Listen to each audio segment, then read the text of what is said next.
안녕하세요. 저는 딸기 만두 딸입니다. 오늘 엄마가 읽을 책은 죽음과 죽어감입니다. 작가 엘리자베스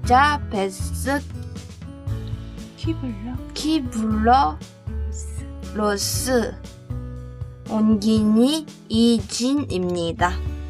출판사 청미입니다. 낭독을 허락해 주신 청미 출판사 선생님 고맙습니다. 듣고 계신 삼촌 이모 감사합니다. 또 만나요. 감기 조심하세요.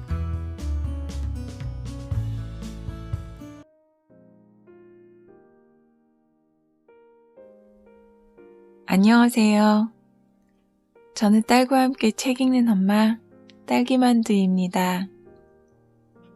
오늘 낭독할 책은 청미 출판사의 죽음과 죽어감.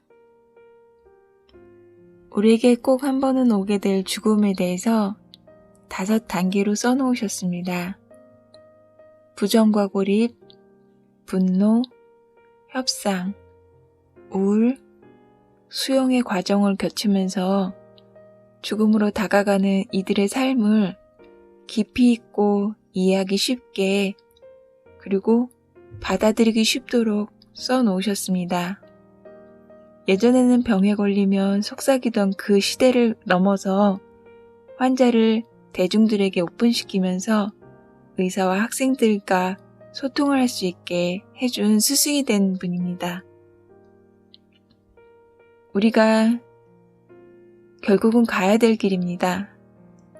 그런데 그 죽음에 대해서 좀 더 이성적이고 두려움 없이 이해하며 그리고 오늘이 마지막인 듯 충실히 살아가는 여러분을 어쩌면 응원하고 있는 책인지도 모르겠습니다.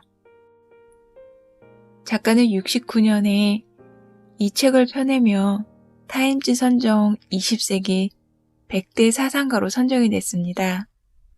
정신의학자인 작가는 30년 동안 죽음에 대해서 연구를 해왔고 핵심은 삶의 의미를 밝히는 거라고 말합니다.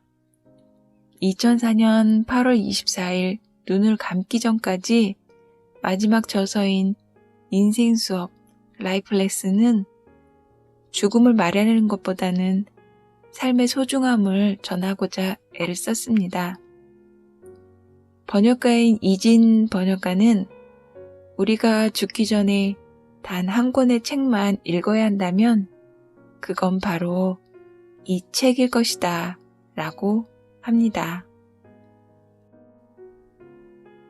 죽음과 죽어감 On Death and Dying 엘리자베스 퀴블러 로스 옴기니 이진 출판사 청미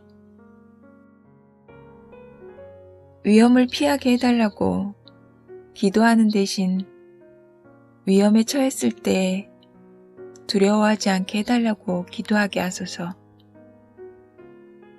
고통이 사라지게 해달라고 기도하는 대신 그 고통을 이겨낼 강인한 마음을 갖게 해달라고 기도하게 하소서. 삶의 전장에서 함께 싸울 동지를 찾는 대신 나 자신이 힘을 지니게 해달라고 기도하게 하소서. 불안한 마음으로 구원을 갈구하는 대신 내 힘으로 자유를 쟁취할 인내심을 갖게 하소서. 오직 성공에만 당신의 자비를 느끼는 겁쟁이가 되는 대신 실패에서도 당신의 손길을 느낄 수 있는 사람이 되게 하소서. 지난 세대만 해도 무수한 사람들이 병으로 목숨을 잃었다. 아기와 어린아이들이 죽는 경우도 흔해서 가족 중에 어려서 목숨을 잃는 사람이 없는 집이 거의 없을 정도였다. 지난 수십 년 동안 의학계는 엄청난 발전을 일으켰다. 예방의학이 실용화되면서 적어도 미국과 유럽 전역에서만큼은 많은 질병이 퇴치되었다.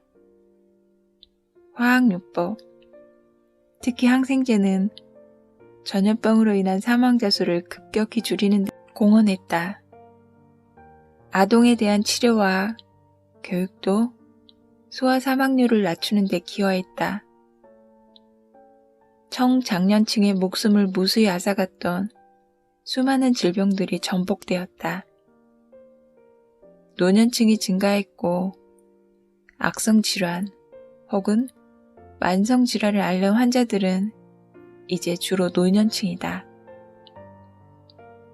소아과 의사들은 생사를 다루는 치명적인 질환을 앓는 환자를 치료할 일이 줄어든 대신 심리장애나 적응 및 행동장애 환자를 다룰 일이 많아졌다. 의사의 진료 대기실에는 그 어느 때보다 정서적인 문제를 지닌 환자들이 많고 그 중에서도 특히 체력의 쇠퇴와 한계에 적응하려 애쓰면서 한편으로는 고통과 분노 속에서 외롭고 고독한 삶을 살아야 하는 노인 환자들의 숫자가 증가했다. 이들 노인들의 욕구는 또 다른 전문가, 이를테면 목사나 사회복지사에 의해 부각되고 또 충족되어야 한다.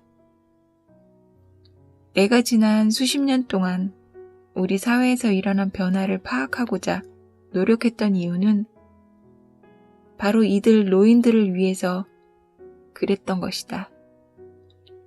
이 사회의 어떤 변화가 여러 가지 정신적 질환들을 유발했는지 파악해야만 죽음과 죽어감의 문제를 제대로 이해하고 대처할 수 있을 거라 생각했다. 과거를 돌아보고 과거의 문화와 사람들을 연구하다 보면 인간에게 죽음은 항상 혐오의 대상이었으며 앞으로도 그럴 것이라는 점이 인상적이다. 정신과 의사의 관점에서 보면 이러한 현상은 충분히 납득할 만한 일이며 어쩌면 죽음이란 결코 나 자신에게만큼은 일어날 수 없는 일이라는 인간의 무의식 속에 자리 잡은 절대적인 믿음이야말로 그러한 현상을 가장 잘 설명하고 있다. 인간의 무의식은 지상에서의 삶이 끝난다는 사실을 인식하기 어렵고 따라서 인간의 삶이 끝나야 한다면 그것은 외부 누군가의 악의적인 개입으로 인한 것이어야 한다.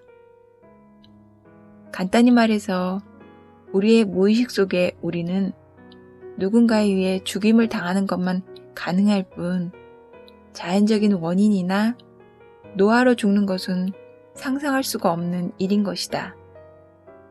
따라서 죽음은 불길한 일이고 두려운 사건이며 그 자체로 심판 혹은 처벌을 요하는 일일 것이다. 첫 번째로 이러한 기본적인 사실들을 반드시 기억해 두기 바란다.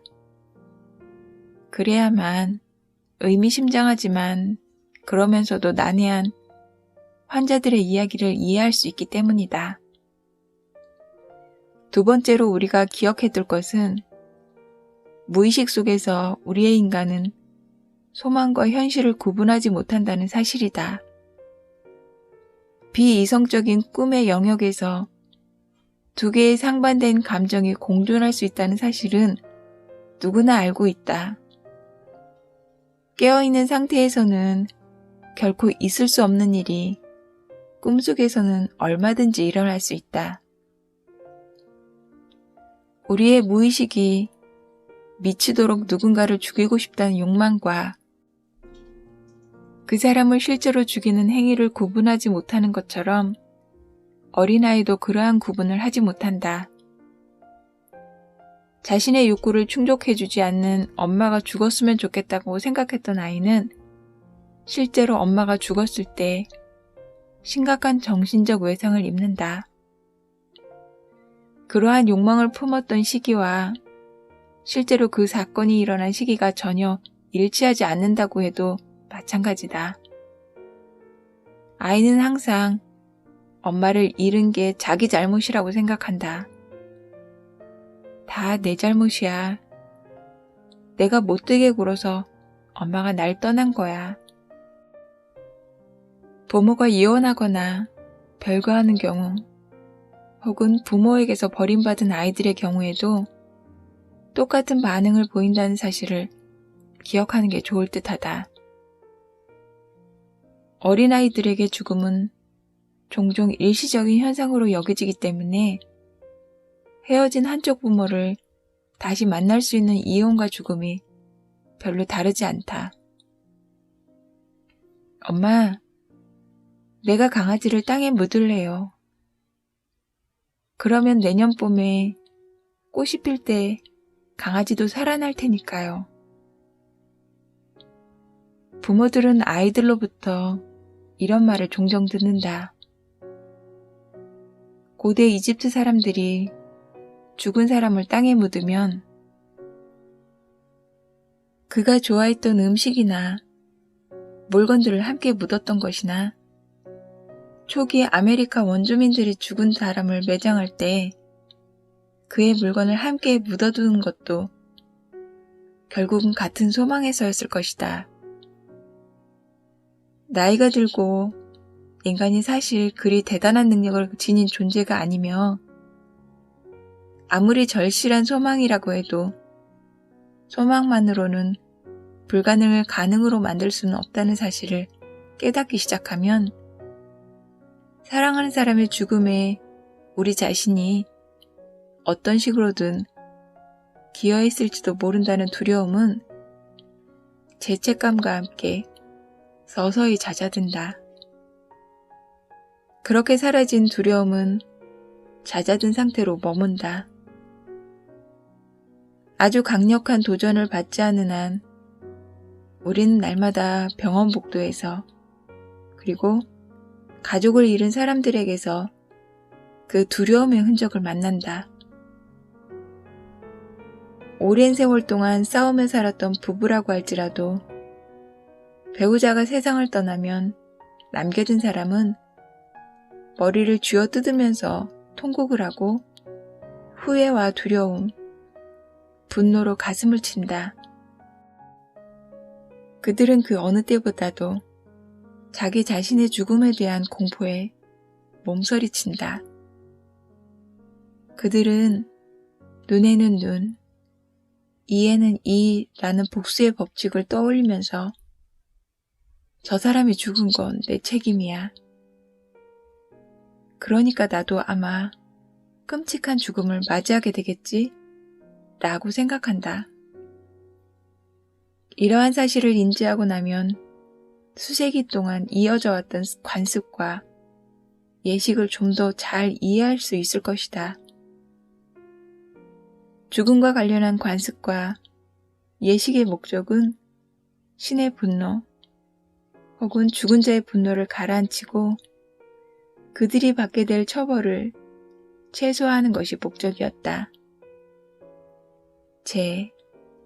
찢어진 옷, 베일, 클라지 위버 같은 풍습은 모두 애도자들을 불쌍히 여겨달라고 부탁하기 위한 방식이며 슬픔과 비통함, 그리고 수치심의 표현이다. 가슴을 치거나 머리카락을 쥐어뜯거나 먹이를 거부하는 것 역시 사랑하는 사람의 죽음으로 인해 자신에게 쏟아질 비난과 처벌을 피하거나 줄이려는 행동이라고 볼 수 있다. 슬픔, 수치심, 죄책감은 화 혹은 분노와 동떨어져 있지 않다. 슬픔의 과정에는 항상 분노의 요소가 포함되어 있다. 그 누구도 죽은 사람에 대한 분노를 인정하려 들지 않기 때문에 이러한 감정들은 종종 다른 감정으로 위장되거나 억압되어서 슬픔의 기간을 연장하거나 다른 방식으로 표출되곤 한다. 우리는 그러한 감정들을 나쁜 것, 수치스러운 것으로 여길 것이 아니라 가장 인간적인 것으로 이해하고 그 의미와 기원을 이해해야 한다. 이 부분을 설명하기 위해 다시 어린아이의 경우를 예로 들어보겠다. 우리 마음속 어린아이 말이다. 엄마를 잃은 5살짜리 아이는 엄마가 사라진 게 자기 탓이라고 생각하고 더는 자신의 요구를 들어주지 않는 엄마, 자신을 버리고 떠난 엄마에 대한 분노를 품는다.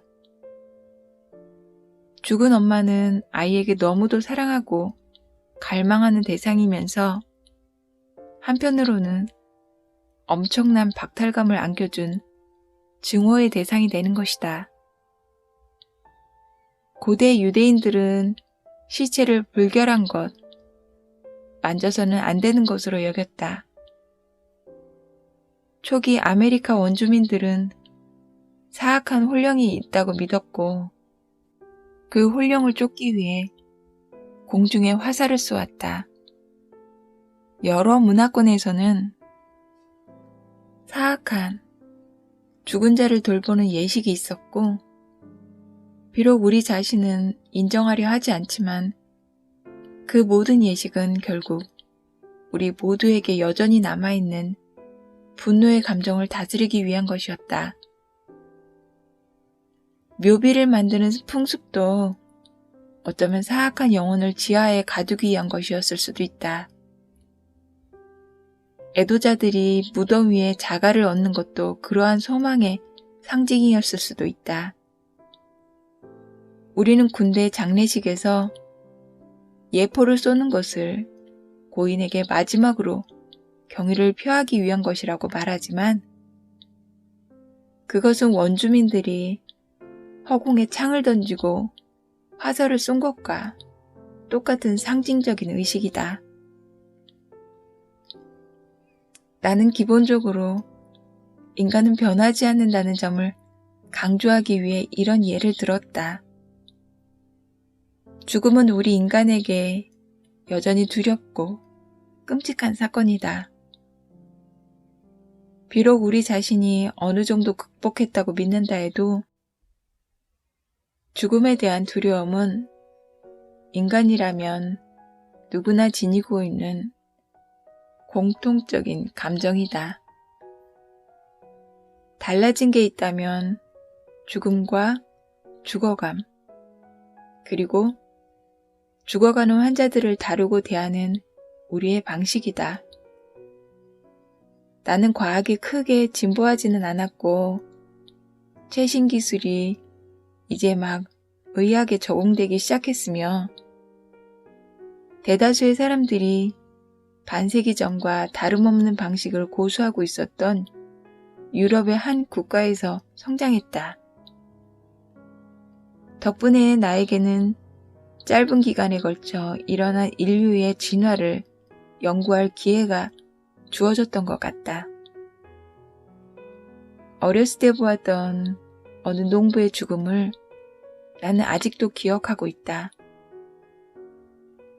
나무에서 떨어진 그 농부는 살 가망이 없었다. 그는 집에서 죽는 것만을 원했고 그의 요구는 아무 조건 없이 받아들여졌다. 그는 딸들을 침대 머리맡으로 불러 각각 몇 분씩 대화를 나누었다. 극심한 고통 속에서도 그는 자신의 죽음을 차분하게 준비했고 자신의 물건들과 땅을 분배했다. 단, 그의 아내가 살아있는 동안에는 절대로 재산을 분배하지 말 것을 당부했다. 그는 사고를 당하기 전까지 그가 해왔던 일과 여러 가지 책임들을 자식들이 나누어 줄 것을 요구했다. 친구들에게도 집으로 한 번 더 찾아와 달라고 부탁했고 그들과 일일이 작별 인사를 나누었다. 그는 당시 어린 아이였던 나와 내 형제 자매들까지도 불렀다. 우리는 그가 세상을 떠나는 순간까지 그의 가족과 함께 슬픔을 나눌 수 있었다. 마침내 눈을 감는 순간 그는 자신이 손수지은 집에서 친구와 친지들에게 둘러싸여 있었다. 자신이 사랑했던 보금자리, 오랫동안 살아온 그곳에서 꽃들에게 둘러싸여 있는 그의 마지막 모습을 모두가 지켜보았다. 오늘날에도 나의 모국에는 인위적으로 꾸며진 고인의 전시실이나 방부처리, 잠든 것처럼 고인의 얼굴에 화장하는 풍습이 없다. 아주 심한 상처만 붕대를 가리고 감염의 위험이 있는 경우에만 매장하기 전에 집 밖으로 옮긴다. 왜 이런 구닥다리 풍습에 대해 얘기하느냐고? 나는 이런 풍습이야말로 운명을 받아들이는 인간의 모습을 보여주는 것이라고 생각한다. 이런 풍습이야말로 가족들이 사랑하는 사람을 잃는 고통을 받아들일 수 있도록 도울 뿐만 아니라 죽어가는 환자를 돕는다. 익숙하고 애정이 깃든 상황에서 자신의 삶을 맞출 수 있다면 환자에게는 따로 적응할 필요가 없다. 그를 너무도 잘 아는 가족들은 진정대 대신 그가 가장 좋아하는 와인을 가져다 줄 수도 있을 것이다. 집에서 만든 스프 냄새가 식욕을 자극해서 스프를 몇 모금 넘길 수도 있을 것이고 어쩌면 그 스프 한 모금이 영양제보다 훨씬 더 기운을 북돋을 수도 있을 것이다. 진정제나 영양제의 필요성을 폄하하는 것은 아니다. 시골 의사 출신인 나는 때로는 진정제나 영양제가 생명을 구할 수도 있고 또 그런 것들이 반드시 필요한 상황도 있다는 것을 경험을 통해 너무도 잘 알고 있다. 그러나 또 한편으로는 익숙한 사람들의 배려와 음식이 때로는 여러 병의 수액 역할을 할 수도 있다는 사실 또한 알고 있다. 여러 사람들이 동원되는 것도 아니고 특별한 간호가 이루어지는 것도 아니지만 환자의 심리적 욕구를 충족할 수 있다는 지극히 단순한 이유 때문이다. 아이들이 죽어가는 환자가 있는 집에 머무는 것이 허락되고 모든 대화와 토론, 두려움에서 소외되지 않을 때 아이들은 자신들의 슬픔이 혼자만의 것이 아님을 알게 된다.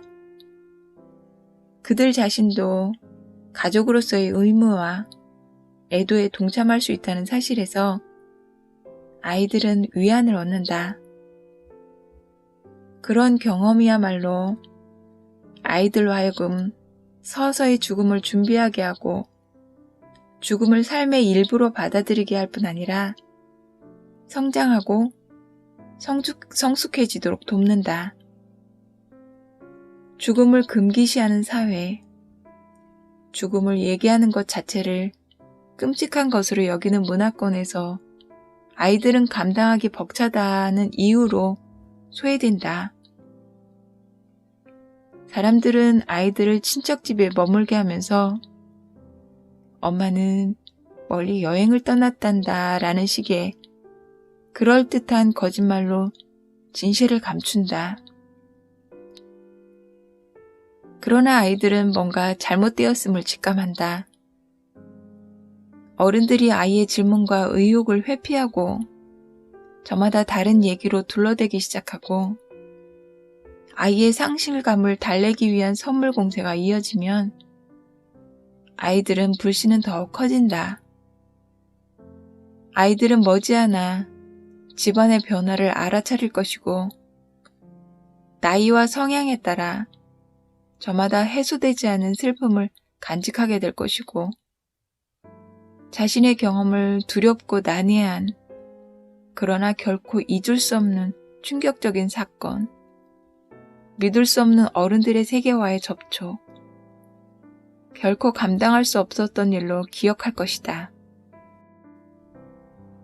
오빠를 잃은 여자아이에게 하나님이 자니 오빠를 너무 사랑하셔서 하늘나라로 일찍 데려가셨다고 설명하는 것도 마찬가지로 현명한 방법이 아니다. 그 소녀는 성숙한 여인이 되어서도 결코 하나님에 대한 분노를 해소할 수가 없었고 그로부터 30여 년 뒤 자신의 아들을 잃게 되었을 때 극심한 우울증을 피할 수가 없었다. 우리는 위대한 지적 자유가 인간과 과학에 대한 지식이 우리와 우리 가족들에게 피치 못할 운명에 좀 더 잘 대비할 수 있는 수단과 방법을 제공했다고 생각한다. 그러나 오히려 한 인간이 집에서 품위 있게 죽음을 맞이하는 시대는 끝나고 말았다. 과학이 진보할수록 인간은 죽음의 진실을 점점 더 두려워하고 부정하게 되는 것 같다. 어쩌다 이렇게 되었을까? 우리는 죽음을 최대한 완곡하게 표현하고 죽은 사람들을 잠든 것처럼 화장하고 설령 환자가 운이 좋아 집에서 죽음을 맞이하게 되었다 해도 불안과 혼란으로부터 보호한다는 명목으로 아이들을 멀리 떠나보낸다. 아이들이 병원에서 죽어가는 환자와 만나는 것을 용인하지 않고 환자에게 진실을 알려야 할 것인가 말 것인가를 두고도 길고 지루한 논쟁을 벌인다. 그러나 가정의가 환자가 태어난 순간부터 잘 알아왔고 한 가정의 장단점을 두루 알고 있는 사람인 경우 이런 논쟁이 벌어지는 일은 지극히 드물다. 인간이 평화로운 죽음을 맞이하지 못하게 된 데에는 여러 가지 이유가 있을 것이다. 그 중에서 가장 중요한 요인은 현대사회에서 죽음이란 것이 여러 면에서 좀 더 외롭고 좀 더 기계적이며 좀 더 비인간적인 것이 되었다는 점을 들 수 있다. 때로는 환자가 실질적으로 사망할 시점을 판단하기조차 어렵다. 죽음을 앞둔 환자들은 종종 익숙한 환경을 떠나 응급실로 내몰리기 때문에 죽음은 더욱 외롭고 비인간적이 되었다. 몹시 아프거나 특별히 휴식과 안정이 필요했던 적이 있는 사람이라면 누구나 요란하게 사이렌을 울리는 구급차에 실려 병원 응급실로 갔던 기억이 있을 것이다. 그런 소동을 견디고 살아남은 자들만이 단지 기나긴 시련의 시작일 뿐인 그 불편하고 냉혹한 소동에 감사할 것이다. 환자들은 건강한 상태에서라면 결코 참을 수 없었을 곤욕을 치른다. 온갖 소음과 조명, 기계 속에서 자신의 감정을 표현하기란 결코 쉽지 않다. 그런 상황일수록 우리는 침대에 누워있는 환자의 마음을 생각하면서 그의 손을 잡아주고 미소를 지어주고 그의 질문에 대답을 해주어야 하는 것이 아닐까. 병원에 가는 것은 대다수의 사람들에게 죽음과 연관된 하나의 사건이다. 나는 병원으로 실려가는 것을 죽음의 첫 번째 에피소드로 본다. 대부분의 사람들이 겪는 일이기 때문이다. 지금부터 나는 그들을 집에서 투병 생활하는 환자들과 조금 지나칠 정도로 극단적으로 비교할 것이다. 물론 병원에 가면 목숨을 구할 수 있는 환자들마저 집에 있어야 한다는 의미가 아니다.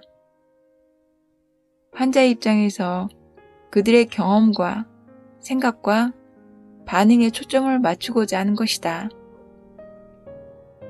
시한부 환자는 종종 아무 권리도 의견도 없는 사람 취급을 당한다.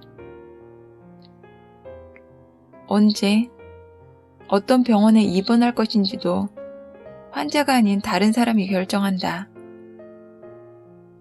그러나 환자에게도 자신만의 감정과 소망과 의견이 있고 무엇보다 자신의 생각을 표현할 권리가 있다는 사실을 기억하는 것은 그리 어려운 일이 아니다. 자, 우리의 환자가 응급실에 도착했다. 그는 곧바로 바쁜 간호사와 인턴, 레지던트, 혈액을 채취하거나 심전도를 체크할 의료 기사들에게 둘러싸인다.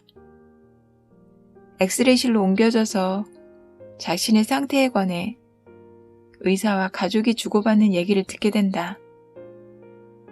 그렇게 서서히 환자는 사람이 아닌 짐짝 취급을 당한다. 환자는 이제 인간이 아니다. 모든 결정이 그의 의사와 상관없이 내려진다. 환자가 혹시 반항이라도 하면 진정제를 놓을 것이고 환자의 체력에 감당할 수 있는지 여부를 한동안 관찰한 후 환자를 수술실이나 중환자실로 옮긴다. 환자는 이제 엄청난 걱정과 비용 지출의 대상으로 변한다. 휴식과 평화를 주고 품위를 유지하게 해달라며 울부짖어도 정맥주사, 수혈, 필요하면 인공 심장 이식이나 기관 절개술까지 이루어진다. 환자는 단 하나의 질문이라도 던질 수 있는 단 1분의 시간을 원하는 한 사람의 인간이건만 그의 심장 박동수와 맥박, 심전도, 심폐기능, 분비물이나 배설물 등을 검사하려는 사람들만 주위에 북적일 뿐 그를 인간으로 대하는 사람은 아무도 없다. 그 모든 상황과 맞서 싸울 수도 있겠지만 결국 이 모든 것이 그의 목숨을 구하기 위해 이루어지는 일들이기 때문에 그럴 수도 없다. 만약 그렇게 해서 목숨을 구하고 나면 그 다음엔 환자의 입장을 고려해 볼 수도 있을 것이다. 환자의 입장을 진정으로 생각하는 사람은 어쩌면 그의 목숨을 건질 시간을 빼앗는 사람이 될 수도 있다. 적어도 이것이 이 모든 다급한 상황의 바탕에 깔려있는 논리이며 합리화인 것이다. 하지만 과연 그럴까? 기계적이고 비인간적인 환경의 원인이 혹시 우리 자신의 방어 심리는 아닐까? 생명을 위협하는 심각한 병에 걸린 환자들이 우리 마음에 일으키는 불안감을 억누르려는 우리 자신의 방어적인 태도는 아닐까? 각종 의료기구와 혈압에 집착하는 것은 다가올 죽음을 부정하고 싶어하는 우리 자신의 필사적인 노력은 아닐까? 우리에게 다가올 죽음이 너무도 두렵고 불안한 나머지 우리가 알고 있는 모든 지혜 대신 기계에 매달리는 것은 아닐까? 인간의 나약함, 한계, 실패, 더 나아가서 우리 자신의 죽음을 일깨워주는 한 인간의 고통스러운 얼굴보다 기계가 우리와 덜 가깝기 때문이 아닐까? 여기서 우리는 이런 질문을 던져보지 않을 수 없다. 우리는 점점 더 인간적인 방향으로 가는 걸까? 아니면 비인간적인 방향으로 가는 걸까? 이 책에는 함부로 판단하려는 의도는 결코 담겨 있지 않지만 그 대답이 무엇이건 환자들은 분명히 전보다 더 고통받고 있다. 비록 육체로는 아닐지라도 정서적으로는 그렇다. 환자들의 욕구는 수세기 동안